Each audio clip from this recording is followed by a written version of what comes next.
Hello friends, I hope company लोग की classes आप देख रहे होंगे, आपको समझ में आ रहा होगा। अगर कोई भी इशू है आप मुझसे बेझिझक टेलीग्राम या यूट्यूब पर कमेंट में मेंशन करके बता सकते हैं। तो आज जो कंपनी लोग की क्लास है उसके अंदर हम चैप्टर 4 को यहाँ पर डील करने वाले हैं फ्रेंड्स। चैप्टर 4 जो है हमारा शेयर कैपिटल एंड डिबेंचर से रिलेटेड है।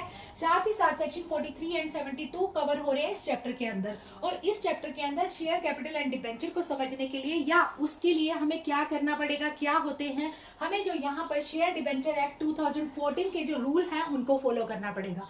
अब आ जाइए यहाँ पर इसी चैप्टर की इंट्रोडक्शन के अंदर। इंट्रोडक्शन में सबसे पहले हम समझेंगे कि शेयर कैपिटल डिबेंचर क्या होता है, ठीक है, और इनकी क्या रिक्वायरमेंट है, क्यों जरूरी है ये। तो यहाँ पर देखिए फ्रेंड्स, सबसे पहले हमें टर्म दे रखी है फिनेंस। यहाँ पर लिखा हुआ है finance the life blood for the running the affair of the company. यानी फिनेंस का मतलब यहाँ पर कह रखा है कि जो फिनेंस है यानी कैपिटल या मनी है वो क्या है, लाइफ ब्लड है। क्यों कहा गया लाइफ ब्लड? लाइफ ब्लड का मतलब है जैसे जीवन के लिए जो है हमें ब्लड की नीड होती है, उसी तरीके से कंपनी के अफेयर्स को चलाने के लिए ये जो है फिनेंस ये भी बहुत ज्यादा आवश्यक है। यानी जैसे लाइफ ब्लड हमारी ह्यूमन बॉडी के लिए नेसेसरी होता है, उसी तरह से फिनेंस कंपनी को रन करने के लिए, कंपनी के अफेयर्स के लिए इसकी जो है बहुत ज्यादा जो रिक्वायरमेंट होती है। इसलिए कहा गया और ये कहा गया कि इंटर एलिया यानी मुख्य रूप से, इंटर एलिया का मतलब होता है मुख्य रूप से हम इसको रेज करेंगे, फिनांस को इंटर एलिया मुख्य रूप से हम क्या करेंगे, कैन बी रेज किया जा सकता है, जुटाया जा सकता है। कैसे? Bye issuing the security. अब सिक्योरिटी क्या होता है? That is share and debenture. ठीक है, तो यहाँ पर क्या रखा है कि कंपनी के कारोबार को चलाने के लिए फिनेंस की जो है बहुत ज्यादा रिक्वायरमेंट होती है। उसको जुटाने के लिए, पैसे को, कैपिटल को जुटाने के लिए कंपनी को इशू करना पड़ता है सिक्योरिटी को, that is share and debenture. ठीक है, और शेयर एंड डिबेंचर को ही, इन दोनों को ही कहा गया कि ऐसा फाइनेंशियल इंस्ट्रूमेंट जो है पैसा जुटाने के लिए, कंपनी के लिए पैसा इकट्ठा करने के लिए हमारी हेल्प करता है। कंपनी के लिए फंड को अरेंज करने के लिए, पैसा जुटाने के लिए मतलब arranging the fund for the company, it is help, ये जो है इट्स हेल्प, ये हेल्प करते हैं शेयर एंड डिबेंचर। साथ ही दे रखा है कि यहाँ पर कंपनी एक्ट के अंदर जो मैंने बोला इसको हम सिक्योरिटी बोलते हैं। कैसे पता चला? तो ये जो हमारा कंपनीज एक्ट है 2013 का, उसी में हमें बताया गया है कि इन दोनों को हम क्या बोल देते हैं, रेफर कर देते हैं सिक्योरिटी।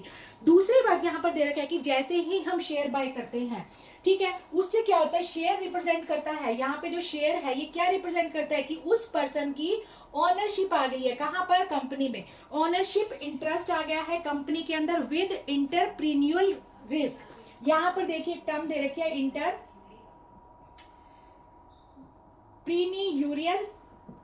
रिस्क। यानी जैसे ही कंपनी का शेयर को हम बाय करेंगे, एक तो हमें ओनरशिप मिलेगी, ठीक है, दूसरा साथ ही साथ हमें रिस्क भी मिलेगा इसके साथ साथ। जैसे ही हमें ओनरशिप मिलेगी, दूसरा यहाँ पर इंटरप्रेन्योरियल रिस्क का मतलब होता है बिजनेस के दौरान उठाया जाने वाला जोखिम, वो भी हमें साथ ही मिलेगा जैसे ही हम शेयर बाय करेंगे। और तीसरी बात यहाँ पर दे रखी है कि आपको इसके साथ साथ रिवॉर्ड्स भी मिल सकते हैं। जैसे ही आपको जोखिम भी मिलेगा वहीं पे आपको रिवॉर्ड्स यानी लाभ भी मिलेंगे। वेयर एज डिबेंचर क्या करते हैं, depict lender interest in the company with limited risk and return. मतलब कह रहे हैं कि अगर कोई भी पर्सन यहाँ पर शेयर खरीदता है, जैसे ही कंपनी ने सिक्योरिटी इशू की, जिस पर्सन ने शेयर खरीदे उसको एक तो ओनरशिप मिल गई, दूसरा उसको जोखिम भी उठाना पड़ सकता है रिस्क के अंदर, तीसरा उसको रिवार्ड्स में मिलेगा। लेकिन जिस पर्सन को जो है कंपनी डिबेंचर इशू करती है, डिबेंचर का मतलब पता होगा ना कि जिससे कंपनी क्या है, लोन लेती है। डिबेंचर का मतलब जिससे कंपनी लोन लेती है, उधार पे पैसा लेती है, उसका क्या है, उसको क्या क्या फायदे हैं, उसको भी ओनरशिप तो मिलती है कंपनी के अंदर, लेकिन यहाँ पर क्या होता है, ओनरशिप मिलती है कंपनी के अंदर और साथ ही साथ इसका रिस्क जो होता है वो भी लिमिटेड होता है, लिमिटेड रिस्क होता है और इसको रिटर्न भी मिलता है। ठीक है, समझ में आ गया शेयर क्या होते हैं, डिबेंचर क्या होते हैं। मैंने कल एक क्लास में शेयर के बारे में बताया था, एक शॉर्ट मैंने जो है अपलोड की थी, 2 टाइप के शेयर होते हैं, उसको हम इसमें भी पढ़ेंगे। फिलहाल के लिए इतना समझिए, शेयर वाले पर्सन को ये फायदे और नुकसान है और डिबेंचर वाले पर्सन के लिए ये है। अब आ जाइए, यहाँ पर कह रहा है कि कई बार क्या होता है ना, जैसे ही issue of capital, after the issue of capital company क्या करती है, अल्टर और रिड्यूस कर देती है। किस चीज को? शेयर कैपिटल को। डिपेंड करता है कि कंपनी के अंदर कोई भी इमरजेंसी तो नहीं आई। इमरजेंसी के लिए यहाँ पे एक वर्ड दे रखा है एक्सीजेंसीज। ये फ्रेंड्स आपको पता होना चाहिए, ये जो है लीगल बिजनेस वोकैब है, हर चीज को जो है हम इमरजेंसी नहीं लिखेंगे। यहाँ पर वर्ड है एक्सीजेंसी, मतलब वही है इमरजेंसी केस में कंपनी क्या कर सकती है, जो भी कैपिटल है कंपनी की उसको जो है रिड्यूस भी कर सकती है, अल्टर भी कर सकती है। इसका मतलब क्या हो गया, यहाँ पर अल्टर का मतलब तो ये हो गया फ्रेंड, जो भी शेयर की फेस वैल्यू है अल्टर का मतलब हो गया यहाँ पर कि जो भी शेयर की फेस वैल्यू है, शेयर की फेस वैल्यू यानी शेयर की जो एक्चुअल कीमत है, एक्चुअल वैल्यू है, उसको क्या कर सकती है यहाँ पर कंपनी चेंज कर सकती है, ठीक है, बदल सकती है। दूसरा यहाँ पर क्या कर सकती है, शेयर जो होता है उसको स्प्लिट भी कर सकते हैं। स्प्लिट मतलब बांटना, यानी एक शेयर को दो या दो से ज्यादा में बांट देना, या फिर यहाँ पर क्या है, कंसोलिडेट भी कर सकती है। कंसोलिडेट का मतलब है कि अगर किसी कंपनी के पास 10 जो है स्मॉल शेयर है, उनका एक जो है बिग शेयर भी बना सकती है। तो ये तो है अल्ट्रेशन, कंपनी कैसे अल्ट्रेशन करेगी शेयर कैपिटल में। और दूसरी बात यहाँ पर समझिए, रिडक्शन कैसे होगा। रिडक्शन का मतलब है कि मान लो किसी शेयर की वैल्यू, मान लो कोई एक शेयर है, उसकी जो है वैल्यू जो है मान लो 10 रुपए थी, ठीक है, अब उसकी शेयर वैल्यू को क्या कर सकती है, 8 रुपए कर सकती है। कौन, कंपनी, किस टाइम पे, during the emergency in the company. और दूसरी बात यहाँ पर दे रखा है कि शेयर कैपिटल को वापस भी कर सकती है। मान लो शेयर की जो कीमत थी 10 रुपए थी, उसको कम कर दिया, शेयर की जो वैल्यू है वो रिटर्न भी कर सकती है, शेयर कैपिटल को रिटर्न भी कर सकती है। किस केसेस में रिटर्न करेगी, या तो कंपनी के पास बहुत ज्यादा कैपिटल है, इतने की अभी जो है रिक्वायरमेंट नहीं है, उस केस में कर सकती है। दूसरा यहाँ पर क्या कर रही है, कंपनी अपने स्ट्रक्चर को रीऑर्गेनाइज कर रही है। कंपनी स्ट्रक्चर को जब रीऑर्गेनाइज किया जाएगा तो उस टाइम पे भी जो है शेयर की वैल्यू को रिड्यूस किया जा सकता है। ठीक है, समझ में आ गई। ये सब अभी इंट्रोडक्शन है फ्रेंड्स, अभी हम सेक्शन में तो गए ही नहीं, टर्म में तो गए ही नहीं, ये जस्ट इंट्रोडक्शन है। जब तक ये समझ नहीं आएगी हम आगे मूव नहीं कर पाएंगे। Now the both shares and debenture क्या होते हैं, प्रेजेंटेड होते हैं बैलेंस शीट में। जो भी कंपनी की बैलेंस शीट बनती है, बैलेंस शीट आपको पता है ना, एक तरफ क्या होता है, यहाँ पर जो भी बैलेंस शीट को मैं BSCD नोट कर रही हूँ, एक तरफ क्या होता है, यहाँ पर लाइबिलिटीज होती है। लाइबिलिटीज किस किस की होंगी, यहाँ पर देखो, लाइबिलिटीज की साइड में हम लिखेंगे, और जो शेयर्स एंड डिबेंचर प्रेजेंट होंगे बैलेंस शीट के अंदर, लाइबिलिटी की साइड यहाँ पर share and debenture balance sheet के अंदर ऑन दी लाइबिलिटी साइड होंगे ऑफ द इश्यूअर कंपनी। और जो एसेट्स होंगी, एसेट्स जो होंगी, यानी यहाँ पर एसेट्स लिखेंगे, ये हम लिखेंगे यहाँ पर कि यहाँ पर इसमें कौन है, इन्वेस्टर कौन है और लेंडर कौन है। ठीक है, समझ में आ गई इतनी बात। ये बैलेंस शीट जो है इस तरीके से बनाई जाती है कंपनी के अंदर। अब यहाँ पर कह रहा है कि जो भी लीगल प्रोविजन है related to the chapter 4 contain in the section 43 to 72 and we will follow this act rule. ठीक है, 2014 का जो एक्ट है शेयर एंड डिबेंचर से रिलेटेड, इसके रूल्स को हम फॉलो करेंगे। अब यहाँ पर एक चीज दे रखी है कि अब आ जाइए यहाँ पर शेयर कैपिटल क्या होता है। ठीक है, वैसे तो मैंने कल की क्लास में समझाया था, yet we will start share capital. यहाँ पर शेयर कैपिटल का मतलब होता है, यहाँ पर फ्रेंड्स देखो, शेयर कैपिटल का मतलब है कि शेयर को इशू करने के बाद जो कंपनी के पास फंड आता है उसी को हम क्या बोलते हैं, शेयर कैपिटल बोलते हैं। सिक्योरिटीज को, शेयर को, डिबेंचर को इशू करने के बाद कंपनी के पास जो फंड रेज होता है that is called share capital. लेकिन यहाँ पर दे रखा है कि सेक्शन 2 के सबक्लॉज 84 के अंदर, सेक्शन 2 के सबक्लॉज 84 के अंदर यहाँ पर डेफिनेशन दे रखी है कि शेयर क्या होता है। तो यहाँ पर दे रखा है शेयर का मतलब है share in the share capital, और इसी के अंदर शेयर का मतलब है यहाँ पर इंक्लूड्स शेयर कैपिटल, यहां दे रखा है शेयर कैपिटल, और इसके अंदर ही स्टॉक को भी इंक्लूड किया गया है। दोनों में क्या डिफरेंस है, यस डिफरेंस है, वी विल डिस्कस लेटर। अब आ जाइए, capital of the company is termed as a share capital. कह रहे हैं कि शेयर कैपिटल कुछ अलग से नहीं है, जो कंपनी की कैपिटल है उसी को शेयर कैपिटल बोलते हैं, क्योंकि वो शेयर इशू करने के बाद रेज होता है फंड, इसलिए। अब जो शेयर होता है ना, कह रहा है उसको डिवाइड कर दिया जाता है यूनिट्स में। जो कंपनी की शेयर कैपिटल है इसको क्या कर दिया जाता है, यूनिट्स में डिवाइड कर दिया जाता है, और उन्हीं यूनिट्स को जो है इंडिविजुअली डिवाइड कर दिया जाता है, और उन्हीं यूनिट्स को हम क्या बोलते हैं, टर्म्स एट शेयर, उसी को ही हम क्या बोलते हैं, शेयर बोलते हैं। इससे ज्यादा यहाँ पर कुछ भी नहीं है। यहाँ पर एक केस दे रखा है, केस का नाम अगर मैं लिख दूं तो new London and Brazil bank versus Brocklebank. इस केस में भी यही कहा गया है कि शेयर जो है कोई सम ऑफ मनी नहीं है, ये सिर्फ इंटरेस्ट है, measured in sum of money. Interest का मतलब ये सिर्फ आपकी कंपनी में ओनरशिप है, सिर्फ इसको मापा जाता है मेजर ऑफ मनी में। मेड अप ऑफ वेरियस, इसके अंदर राइट्स होते हैं। जैसे ही आप शेयर खरीदते हैं आपको वेरियस राइट मिलते हैं। अब राइट क्या मिलता है, कंपनी की ओनरशिप मिल जाती है, आपको वोटिंग राइट मिल जाता है, आपको डिविडेंड भी मिलता है। और इसी के अंदर यहाँ पर कह रहा है यही जो आपका, जैसे ही आप शेयर खरीदते हैं उस कॉन्ट्रैक्ट में आपके राइट्स भी लिखे होते हैं, और कौन कौन से राइट है वो भी मेंशन होता है। जैसे मैंने आपको बताया, वोटिंग राइट, डिविडेंड मिलता है, ओनरशिप मिल जाती है, बस इतना ही, इससे ज्यादा इसमें और कुछ भी नहीं है। शेयर कैपिटल क्या होता है ये सब इसके बारे में था। अब आ जाइए यहाँ पर स्टॉक क्या होता है। ठीक है, नेक्स्ट डेफिनेशन आ रही है हमारी, स्टॉक क्या होता है। तो फ्रेंड्स यहाँ पर दे रखा है कि डेफिनेशन ऑफ शेयर हमें बताती है शेयर के अंदर स्टॉक इंक्लूड होते हैं।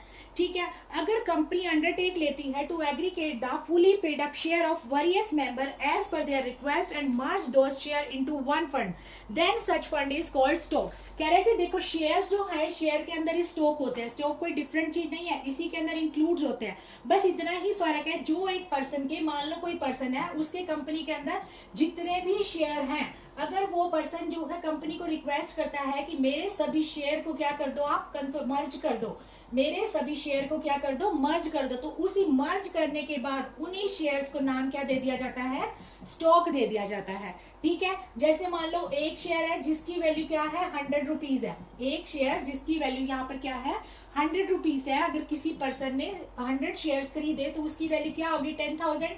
तो हम यहाँ पर 10,000 रुपीज ना बोल के हम क्या बोलेंगे, इस पर्सन का 10,000 का क्या है, स्टॉक है। कहाँ पर, उसी कंपनी के अंदर। समझ में आ गई इतनी बात, यही था। और सिंपल वर्ड में अगर हम कहें कि we can say the stock is a collection या bundle of fully paid up share, यानी जितने भी शेयर आपने बाय किए उसकी जो भी आपने फुली पेमेंट की, जैसे आपने यहाँ पर क्या की 10,000 रुपीज की, तो हम इसी को क्या बोल देंगे, स्टॉक बोल देंगे। इससे ज्यादा यहाँ पर कुछ भी नहीं है। और यहाँ पर एक सेक्शन दे रखा है, सेक्शन 61 का सब क्लोज 1 और उसका सी दे रखा है सब क्लोज। यहाँ पर कह रहा है कि ये एक्ट, मतलब ये जो एक्ट है हमारा कंपनी एक्ट है, 2013 का एक्ट है, इसका सेक्शन 61, उसका सब सेक्शन 1, उसका सब क्लोज सी कंपनी को एम्पावर देता है कि वो जब भी चाहे शेयर को स्टॉक में, ठीक है, और स्टॉक को शेयर में कन्वर्ट कर सकती है। समझ में आ गई इतनी बात, इस सेक्शन में बस इतना ही है, इससे ज्यादा कुछ भी नहीं है। और यहाँ पर हम ये कह सकते हैं कि stock is stated lump sum where share जो होता है इज द स्मॉल यूनिट्स। ठीक है, स्टॉक को यहाँ पर कह रखा है कि यहाँ पर स्टॉक को हम बोल सकते हैं इज द लमसम, इसको बोल दिया लमसम है, मतलब ये क्या हो गया, लमसम क्या हो गया, ये जो इसकी वैल्यू होगी, और शेयर क्या है, ये क्या है, स्मॉल यूनिट है। समझ में आ गई इतनी बात। अब आ जाइए काइंड्स ऑफ शेयर कैपिटल क्या होता है। काइंड्स ऑफ शेयर कैपिटल में मैंने आपको कल समझाया था, शेयर कैपिटल हमारी दो तरह की होती है, one is equity share, second is preferential share जो होते हैं। ये वाली बात जो मैंने आपको कल समझाई थी, ये हमें आज जो है सेक्शन 43 में गिवन है। Section 43 of the companies act given कि शेयर कैपिटल जो है दो तरह की होती है, एक होती है इक्विटी शेयर कैपिटल और दूसरी होती है प्रेफरेंस।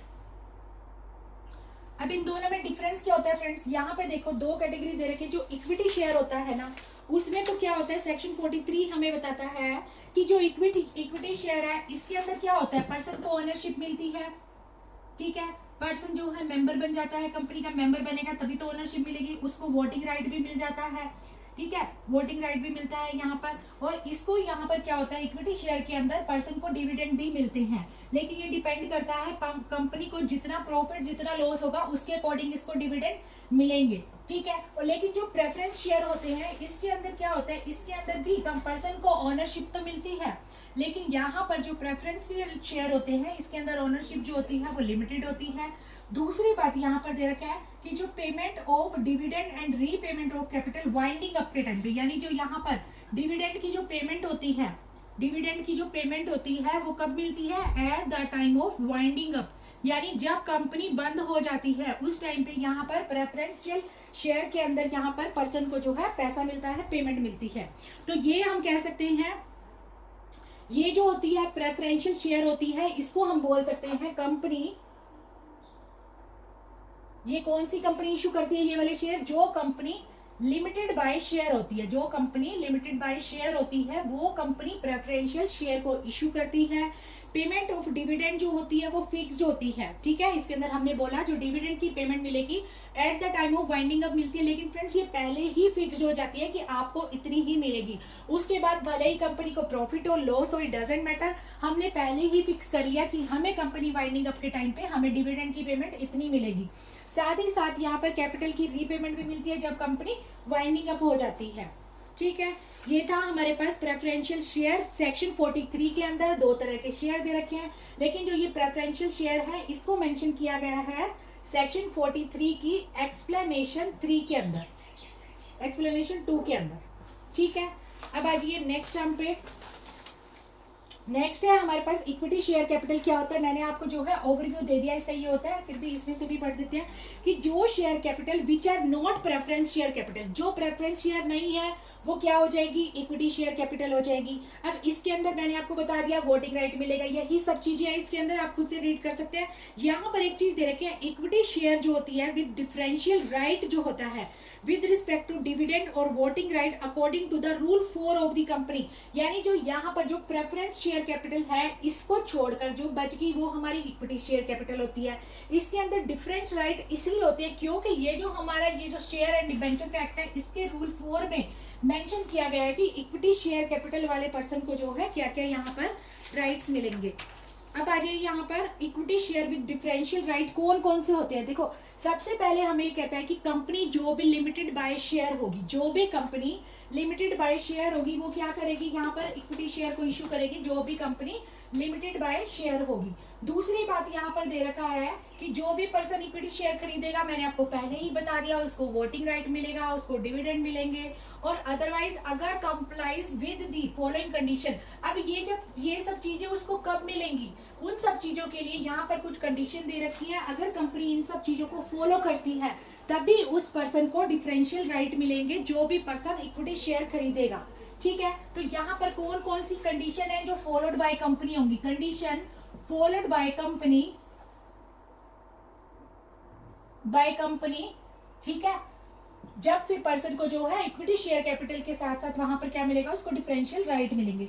सबसे पहले कह रहा है कि यहाँ पर आर्टिकल ऑफ एसोसिएशन में मेंशन होना चाहिए, सबसे पहली बात कि आर्टिकल ऑफ एसोसिएशन में मेंशन होना चाहिए कि इक्विटी शेयर वाले पर्सन को जो है क्या क्या आप देंगे। तो article of association of the company authorize है इशू ऑफ दिस शेयर, लेकिन यहाँ पर उसमें मेंशन होना चाहिए कि ये जो है ये आर्टिकल ऑफ एसोसिएशन है उस कंपनी का, तभी वो क्या कर सकते हैं मेंशन। अगर इसमें मेंशन है कि ये एक जो है उसको डिफरेंशियल राइट मिलेंगे पर्सन को, तो ही उसको दिए जाएंगे। दूसरी बात यहाँ पर कह रहा है कि जितने भी शेयर होल्डर हैं कि इक्विटी शेयर वाले पर्सन को क्या क्या वोटिंग राइट मिलेंगे, क्या क्या डिफरेंशियल राइट मिलेंगे, जितने भी शेयर होल्डर हैं वहां पर इन सब की क्या होनी चाहिए, एसेंट होनी चाहिए, सहमति होनी चाहिए बाय द ऑर्डिनरी रेजोल्यूशन। यानी एक रेजोल्यूशन पास होगा कि जिस रेजोल्यूशन में निर्णय लिया जाएगा कि इक्विटी शेयर वाले जो है शेयर होल्डर को, सब्सक्राइबर को क्या क्या डिफरेंशियल राइट मिलेंगे। तीसरी बात यहाँ पर दे रखा है कि जो भी वोटिंग पावर है in respect of share with differential right, कि जो भी आप शेयर लेगा सब्सक्राइबर उसको इसके साथ ये डिफरेंशियल राइट मिलेंगे, उसके लिए 74% पर्सन की क्या होनी चाहिए, कंसेंट होनी चाहिए। जो भी टोटल पर्सन है उनमें जो है 74% पीपल की कंसेंट होनी चाहिए, उससे ज्यादा नहीं होनी चाहिए। इसके बाद यहाँ पर कह रहा है कि कंपनी जो है हैज नॉट डिफॉल्टिंग, कि कंपनी ने जो है कोई भी डिफॉल्ट भी नहीं किया, कंपनी ने कोई भी डिफॉल्ट नहीं किया इन फाइलिंग एनुअल अकाउंट और annual return for the 3 financial year presiding the year. यानी जब कंपनी ने ऑर्डिनरी रेजोल्यूशन पास किया था उससे 3 साल पहले तक, 3 इयर्स प्रेसिडिंग, 3 साल पहले तक कंपनी ने ना तो एनुअल अकाउंट के साथ कोई भी डिफॉल्ट किया है और ना ही एनुअल रिटर्न के साथ, एनुअल अकाउंट और एनुअल रिटर्न के साथ कंपनी ने कोई भी डिफॉल्ट नहीं किया है, ठीक है। और यहाँ पर आ गया अगर company has not defaulted in this, तो payment of dividend on preference share दी जाएगी, repayment of any term loan from a public financial institution जिसको हम PFI बोलते हैं, या स्टेट लेवल फाइनेंशियल इंस्टीट्यूशन जिसको SFI बोलते हैं, वहां से जो है पेएबल होगी repayment of any term loan from the public financial institution से, अगर कंपनी ने कोई भी डिफॉल्ट नहीं किया तो। इसके साथ साथ credit the amount in investor education and protection fund, यानी जो भी इन्वेस्टर एजुकेशन और प्रोटेक्शन फंड है वहां पर उसमें जो है क्या किया जाएगा, अमाउंट को क्रेडिट कर दिया जाएगा बाय द कंपनी। अगर company has not been penalize by the court और tribunal during the last 3 year, यानी अगर कंपनी जो भी है वो इशू कर सकती है equity share with differential right, लेकिन वो कभी भी पेनलाइज नहीं होनी चाहिए, यानी उसको कभी भी पनिशमेंट नहीं मिली है by the RBI, CB, security contract regulation act, इन सब में मतलब कभी भी ये जो है ऑफेंडर नहीं बनी है। इसके साथ साथ जब भी आप इक्विटी शेयर के साथ साथ डिफरेंशियल राइट इशू करेंगे किसी भी सब्सक्राइबर को, तो वहां पर आपको एक एक्सप्लेनेटरी स्टेटमेंट देनी पड़ेगी, वहां पर आपको एक एक्सप्लेनेटरी स्टेटमेंट यहाँ पर देनी पड़ेगी। ये हमें कह रखा है इसके एक्सप्लेनेटरी स्टेटमेंट आपको इशू करनी पड़ेगी। क्या होगा इस स्टेटमेंट में? इस स्टेटमेंट में होगा कि जो भी पर्टिकुलर ऑफ द इश्यूज है, क्या क्या आप जो है डिफरेंशियल राइट दे रहे हैं, क्यों दे रहे हैं, उसका notice of the general meeting और of postal ballot shall contain various matter. यानी यहाँ पर जो भी आप नोटिस देंगे, किनको देंगे यहाँ पर आप नोटिस? जनरल मीटिंग में content of the explanatory statement का आप नोटिस देंगे, जनरल मीटिंग में नोटिस देंगे कि हम इसलिए इक्विटी शेयर के साथ डिफरेंशियल राइट दे रहे हैं, यहाँ पर जनरल मीटिंग में देंगे। और ये जो जनरल मीटिंग वाले मेंबर हैं ये पोस्टल बैलेट के जरिए क्या करेंगे? वोट देंगे कि वो एग्री हैं या नहीं। साथ ही साथ प्रोहिबिट करता है सब रूल 3, यानी जो ये हम 2014 का एक्ट पढ़ रहे हैं, यानी रूल्स वाले एक्ट का, इसका जो सब रूल 2 है ये हमें बताता है कि प्रोहिबिट करता है कन्वर्जन को of existing share equity share with voting right into equity share capital carrying differential voting right. यानी अगर आपने इक्विटी शेयर कैपिटल जो है उसमें इन्वेस्ट किया है विद वोटिंग राइट, तो आप उसको, यानी यहाँ पे देखिए, अगर आपने इक्विटी शेयर जो कैपिटल है, इक्विटी शेयर कैपिटल, इसके साथ आपने वोटिंग राइट में इन्वेस्ट किया है प्लस वोटिंग राइट में इन्वेस्ट किया है, तो आप इसको दोबारा से नॉट कन्वर्ट नहीं कर सकते। किसमें? इसमें वाइस वर्सा, यानी डिफरेंशियल राइट में आप इसको कन्वर्ट नहीं कर सकते। Equity share with differential right में आप कन्वर्ट नहीं कर सकते। जो 2014 का रूल्स वाला एक्ट है उसका रूल 3 आपको प्रोहिबिट करता है। यहाँ पर आपको किसको? कंपनी को। और बोर्ड ऑफ डायरेक्टर डिस्क्लोज करेंगे सभी स्पेसिफाइड पर्टिकुलर, जिस भी पर्सन को इक्विटी शेयर कैपिटल जो है इशू की जा रही है उसको सारा कुछ बोर्ड के जो मेंबर हैं वो डिस्क्लोज करेंगे। बोर्ड की रिपोर्ट क्या है फाइनेंशियल ईयर की, in which the issue of equity share with differential right was completed होगा। साथ ही right to the holder of the equity share with differential right, वो क्या करेगा? अब ये तो था अगर इक्विटी शेयर कैपिटल है वोटिंग राइट के साथ है तो उसको डिफरेंशियल राइट में हम कन्वर्ट नहीं कर सकते, लेकिन जिसके पास डिफरेंशियल राइट है उसको क्या क्या बेनिफिट होंगे? सबसे पहले क्या करेगा? वो बंदा एंजॉय करेगा सभी अदर राइट, जैसे शेयर का बोनस उसको मिलेगा, राइट्स मिलेंगे, वोटिंग राइट हो गया, डिविडेंड मिलेंगे, शेयर मिलेंगे, और यहाँ पर वो होल्डर इक्विटी शेयर के लिए भी क्या होगा? एंटाइटल होगा। ठीक है। साथ ही पर्टिकुलर ऑफ शेयर मेंटेन किए जाएंगे, यहाँ पर register of member maintain under section 88, यानी कंपनीज एक्ट का सेक्शन 88 के अंदर जो भी इशू होगी सिक्योरिटी उसका सारा रिकॉर्ड एक रजिस्टर में मेंटेन किया जाएगा, उसका सारा रिकॉर्ड एक रजिस्टर में मेंटेन किया जाएगा। ये भी एक रिक्वायरमेंट है जब भी आप किसी पर्सन को इक्विटी शेयर कैपिटल जो है डिफरेंशियल राइट के साथ आप उसको इशू कर रहे हैं। अब आ जाइए, यहाँ पर हमारा ये था हमारा शेयर कैपिटल क्या होता है, शेयर के टाइप्स कौन कौन से होते हैं।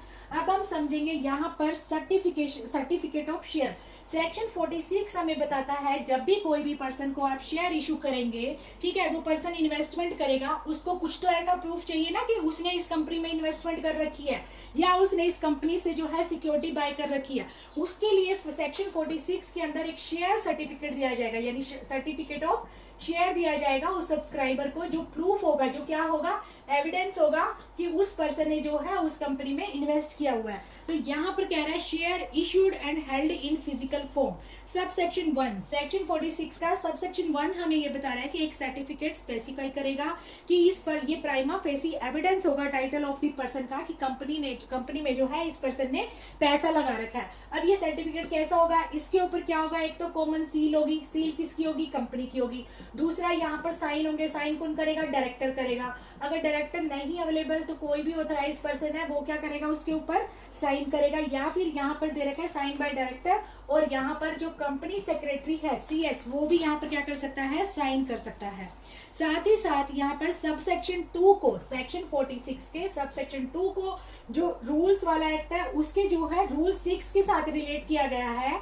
इसमें ये बता रहा है कि इशू ऑफ रिन्यूड सर्टिफिकेट, मान लो कोई भी ऐसा केस है जब आपने ओरिजिनल इशू किया था शेयर सर्टिफिकेट, वो क्या हो गया, या तो मल्टीलेटेड हो गया या टोर्न हो गया, मतलब किसी भी एक्सेप्शनल सर्कमस्टेंसेस में अगर वो लॉस्ट हो गया है, जैसे डिफेस्ड हो गया, खराब हो जाना, मल्टीलेटेड, या उसके अंदर कुछ जो है रिपीटेशन हो गई है या टोन फट गया, तो उसको क्या किया जाएगा, रीन्यू सर्टिफिकेट जो है उसको इशू किया जाएगा।